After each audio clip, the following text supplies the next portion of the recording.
तब वह पुरुष उत्तंक से बोला, ब्राह्मण, मैं तुम्हारे इस स्तोत्र से बहुत प्रसन्न हूँ। कहो, तुम्हारा कौन सा प्रिय कार्य करूं? यह सुनकर उत्तंक ने कहा, ततः स एनं पुरुषः प्राह, प्रीतोऽस्मि तेऽहमनेन स्तोत्रेण, किं ते प्रियं करवाणीति स तमुवाच। सब नाग मेरे अधीन हो जाएं। उनके ऐसा कहने पर वह पुरुष पुनः उत्तंक से बोला, इस अश्व की गुदा में फूंक मारो। नागा में वशमीयुरिति सचाइनं पुरुषः पुनरुवाच एतमश्वमपाने धमस्वेति। यह सुनकर उत्तंक ने अश्व की गुदा में फूंक मारी।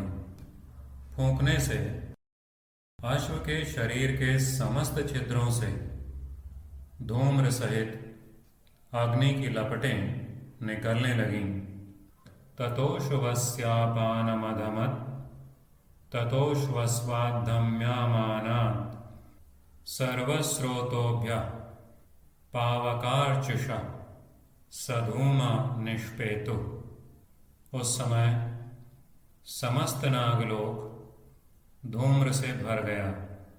फिर तो तक्षक भयभीत हो गया और अग्नि की ज्वाला के भय से दुखी हो दोनों कुंडल लिए सहसा घर से निकल आया और उत्तंक से बोला, ताभिर्नागलोक उपधूपिते था संभ्रांतस्तक्षकोऽग्नेस्तेजो भयात् विषण्णः कुंडले गृहीत्वा सहसा भवनान्निष्क्रम्योत्तंकमुवाच। ब्राह्मण, आप ये दोनों कुंडल ग्रहण कीजिए। उत्तंक ने उन कुंडलों को लिया।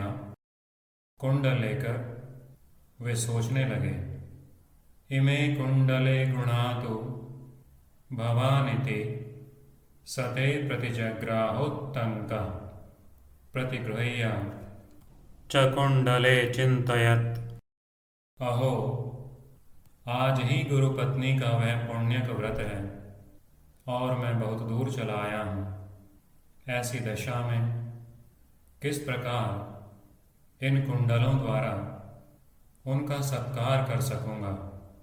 तब इस प्रकार चिंता में पड़े हुए उत्तंक से उस पुरुष ने कहा, आद्य तत्पुण्यकमुपाध्यायान्या दूरं चाहमभ्यागतः स कथं संभावयेयमिति तत एनं चिन्तयानमेव स पुरुष उवाच। उत्तंक, इसी अश्व पर आरूढ़ हो जाओ।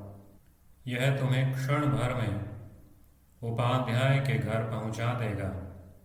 उत्तंक एनमेष्वामधिरोह त्वां क्षणेनैवोपाध्यायकुलं प्रापयिष्यतीति।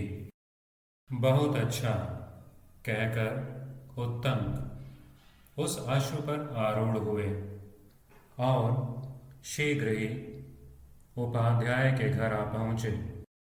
इधर गुरुपत्नी स्नान करके बैठी हुई अपने केश संवार रही थीं। उत्तंक अब तक नहीं आया। यह सोचकर उन्होंने शिष्य को शाप देने का विचार कर लिया। सतथेत्युक्त्वा तमश्चमधिरुह्य प्रत्याजगामोपाध्याय कुलमुपाध्यायानि च स्नाता केशानावापयन्त्युपविष्टोत्तंको नागच्छतीति शापायास्य मनो दधे। इसी के अनंतर उत्तंक ने उपाध्याय के घर में प्रवेश करके गुरु पत्नी को प्रणाम किया और वे दोनों कुंडल दे दिए।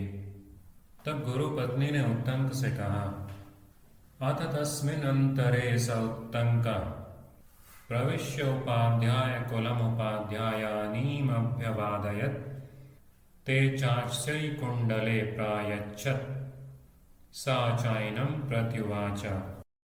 उत्तंक, तुम ठीक समय पर उचित स्थान में आ पहुंचे हो।